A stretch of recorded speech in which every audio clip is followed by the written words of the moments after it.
बिस्मिल्लाहिर्रहमानिर्रहीम। अस्सलाम वालेकुम। आज मैं आपको टार्टर सॉस बनाना सिखाऊंगी। टार्टर सॉस बड़ी सिंपल सी सॉस है, इसको आप आसानी से घर में बना सकते हैं। तो इसके लिए हमें चाहिए होगा मायोनेज हाफ कप। ये मेरी होममेड मायोनेज है जो कि मैं आपको बनाना सिखा चुकी हूँ। आप मेरी वो वीडियो देख लीजिएगा, और अगर आप होममेड मायोनेज नहीं लेना चाहते तो आप बाजार की ले लीजिएगा।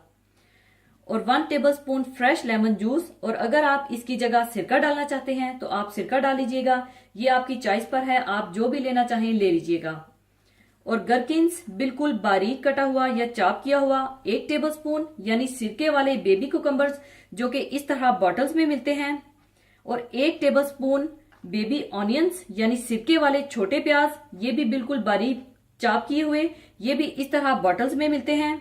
और 1 टीस्पून बिल्कुल बारीक छोटा कटा हुआ हरा धनिया चाहिए होगा। या आप पार्सले डालना चाहते हैं तो आप इसकी जगह 1 टीस्पून चॉप किया हुआ पार्सले भी डाल सकते हैं। और अगर आप केपर्स डालना चाहते हैं तो आप चॉप करके केपर्स भी डाल सकते हैं। ये भी इस तरह बॉटल्स में मिलते हैं, लेकिन मैं केपर्स नहीं डाल रही। अगर आप डालना चाहते हैं तो आप डाल सकते हैं।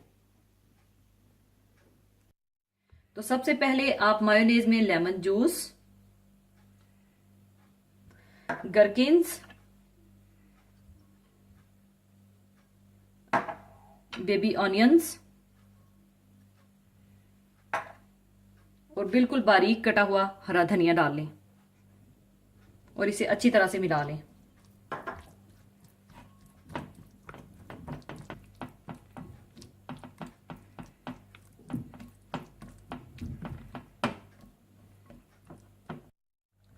लीजिए, अच्छी तरह मिलाने के बाद टार्टर सॉस तैयार है। बहुत ही सिंपल और इजी रेसिपी है, जरूर ट्राई कीजिएगा।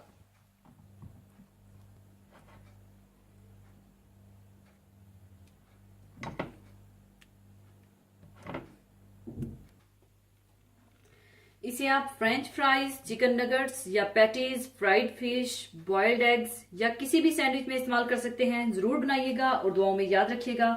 और जाने से पहले एक हदीसे पाक शेयर करना चाहूंगी। हदीसे पाक इस तरह से है। हजरत अबू हुरैरा रजी अल्लाह ताला अन्हो से रवायत है कि रसूल करीम सल्लल्लाहु अलैहि वसल्लम ने जनाना लिबास पहनने वाले मर्द और मर्दाना लिबास पहनने वाली औरत पर लानत फरमाई है। यानी इंसानी जिंदगी में शर के पैदा होने और माशरे के बिगाड़ में मुब्तला होने की असल वजह यह है कि इंसान अपनी फितरत से इनहराफ और तबई अमूर के खिलाफ रवैया इख्तियार करता है। मर्द एक मखसूस मिजाज का हामिल होता है और औरत भी एक मखसूस मिजाज की हामिल होती है। हर एक की खुसूसियात अलग अलग हैं, लेकिन जब मर्द औरत बनने की कोशिश करने लगता है और औरत मर्द बनने की कोशिश करती है तो इसका नतीजा बिगाड़ की शक्ल में जाहिर होने लगता है। एक रवायत में इस तरह आता है कि औरत के लिए मर्द का लिबास पहनना और मर्द के लिए औरत का लिबास पहनना ममनू है। मर्दों का लिबास और अंदाज औरतों के लिए इख्तियार करना जायज नहीं है, और ना औरतों का लिबास और मखसूस जीनत मर्दों के लिए इख्तियार करना जायज नहीं है। गुफ्तगू, बातचीत, चलने फिरने में भी ये मुशाबहत दुरुस्त नहीं है। हाँ, अगर फितरी हो जिसे बदलना बस में ना हो तो कोई हर्ज नहीं। अलबत्ता इसमें तब्दीली की कोशिश जरूर करनी चाहिए। जानबूझकर कसदन ऐसा करना हराम है। यानी जो औरत लिबास वगैरह में मर्द का तरीका इख्तियार करे या मर्द औरतों का तरीका इख्तियार करें, उस पर लानत है। आजकल के जदीद मुआशरे में ये बीमारी बहुत आम है। औरतों की एक बहुत बड़ी तादाद इसको इख्तियार करते हुए बिल्कुल भी हिचकिचाहट महसूस नहीं करती, और इसमें सरे फहरिस्त मर्दाना लिबास का जेब तन करना और मर्दों की तरह सर के बाल कटवाना है। लानत दरअसल एक बद्दुआ है जिसके मानी अल्लाह की रहमत से दूर होने और महरूम होने के हैं। यानी जब कोई किसी पर लानत करता है तो वो शख्स उसको ये बद्दुआ देता है कि तुम अल्लाह की रहमत से महरूम हो जाओ।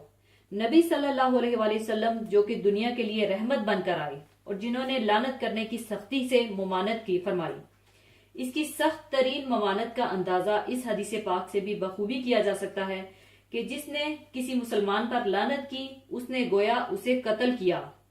अब गौर किया जाए कि जब लानत करने की इतनी सख्त वईद है और साथ ही लानत का मतलब समझने के बाद अगर कोई शख्स ऐसा काम करे जिस पर रहमत आलम सल्लल्लाहु अलैहि वसल्लम की जुबान से लानत के मूजब होने का फरमान है, तो ऐसे लोगों को अच्छी तरह समझ लेना चाहिए कि वो किस शदीद दर्जे के गुनाह के मुर्तकब हो रहे हैं। अल्लाह ताला उम्मत मुसलमान को तमाम ऐसे अमाल से बचने की तौफीक अता फरमाए जो कि अल्लाह ताला की लानत का सबब बनते हैं। आमीन या रब्बल आलमीन। इसी के साथ मैं आपसे इजाजत चाहूंगी। अपना बहुत ख्याल रखिएगा, दुआओं में याद रखिएगा। अल्लाह हाफिज।